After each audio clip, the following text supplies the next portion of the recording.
The president of Ukraine recently had a conversation with the Chancellor of Germany. Lately, the relations between the two politicians were rather tense for several reasons. However, after a constructive dialogue, the two sides achieved mutual understanding and the Chancellor adopted a rather tough position on Russia. I had productive talks with the German Chancellor.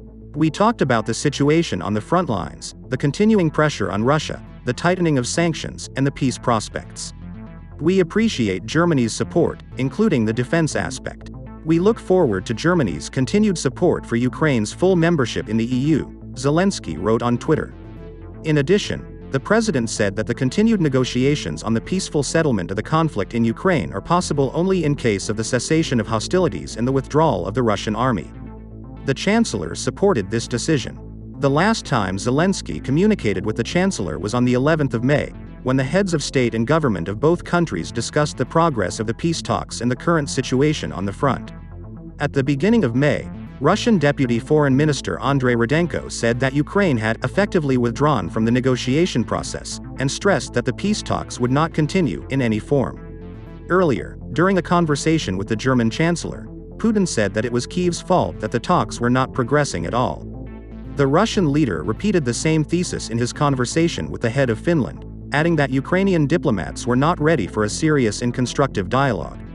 Also, the Russian president claims in talks with world leaders that the time for talks with Vladimir Zelensky to end the war has not yet come. This was reported by the deputy head of the office of the president of Ukraine Igor Zhovko. Zelensky announced the day before that he was ready to hold a bilateral meeting with the Russian president to stop the escalation in Ukraine.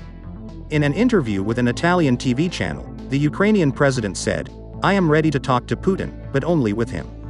Without mediators, and in the context of dialogue, not ultimatums." Moreover, as Igor Zhovko reminds us, Western leaders urged the Russian president to come to the negotiating table to resolve all issues. Today, however, Vladimir Putin refuses to meet with Vladimir Zelensky.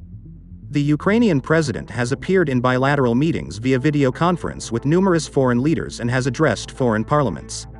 Other dignitaries, including the British Prime Minister and the US Secretary of State and Defense, visited Kyiv and met with Zelensky in person.